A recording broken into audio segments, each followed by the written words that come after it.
It started with a boy sitting in a dimly lit bedroom, curtains drawn, the blue glow of a monitor flickering across his face. To the world, he was nobody. But in the next 48 hours, he'd become the ghost that haunted Rockstar Games. The hacker who breached the walls of GTA 6 Cobain, the most anticipated video game on earth. His name was Aryan. 17 years old, from Oxfordshire, England, a kid with autism, a passion for code, and a loneliness that pulsed quietly beneath every keystroke. But to understand how a teenager brought a billion-dollar company to its knees, we have to go back to the night he decided to do something impossible. In September 2022, Rockstar Games was still silent about Grand Theft Auto 6. Fans had been waiting for nearly a decade, searching for clues, leaks, anything.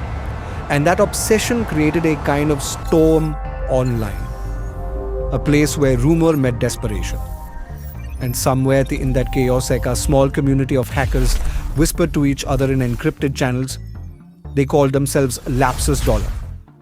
A strange, almost chaotic group, teenagers from Brazil, the UK, and beyond, who didn't fit the mold of traditional cyber criminals.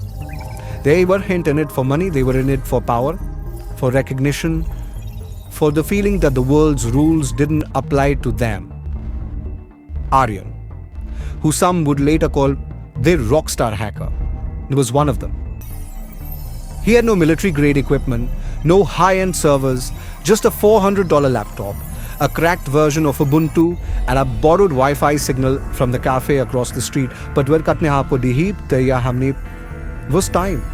Hum and curiosity, the kind that eats at you until you have to see what happens next. He found a vulnerability, not in the game servers, but in the company's cloud communication. An unguarded door left ajar by human error. And through that door, he walked in quietly, invisibly, like slipping through the cracks of a digital cathedral. Inside, he found hundreds of clips, documents, and development notes, footage from the unreleased Grand Theft Auto 6. Miami-inspired streets, a female protagonist, car chases in neon rain, the future of gaming laid bare before its birth. He downloaded everything and then impulsively shared it with the world. When the footage hit the internet, the world erupted. Fans couldn't believe it. Developers were devastated. And Rockstar, like a fortress of secrecies, was suddenly naked. For a moment, Aryan wasn't just a hacker. He was the hacker in head. A myth, a name whispered across forums, news sites, and police channels alike. But behind the viral headlines, there was something dark. A scared kid running on 2 hours of sleep, watching the world close in. Within minutes, he was arrested. Tracked through digital fingerprints, traced back to a hotel in London. The footage, the fame, the chaos, all ended in dingy handcuffs. And a big cave with a close behind him, the silence was deafening. The story might have ended there, but what it revealed was about technology, power, and youth lingers like an echo. Experts called it the first digital heist of the TikTok generation.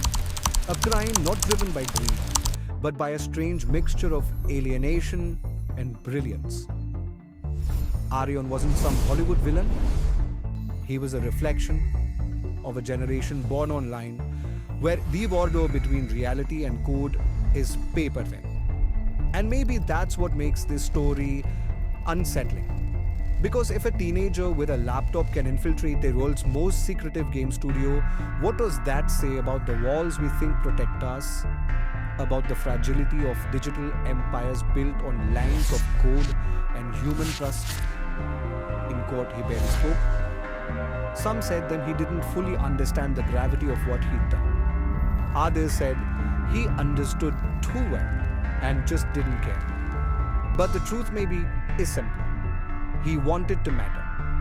In a world that often forgets its young, he wanted to leave a mark. And he did. Just not the kind anyone expected. Today, GTA 6 is still coming. The hype machine has moved on and Aryan's name fades into the background noise of the internet.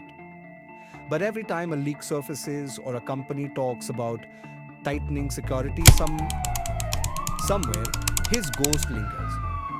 Not as a villain, not as a hero, but as a reminder that behind every line of code, there's a human being. Flawed, curious, desperate to be seen. And sometimes that's all it takes to change the world.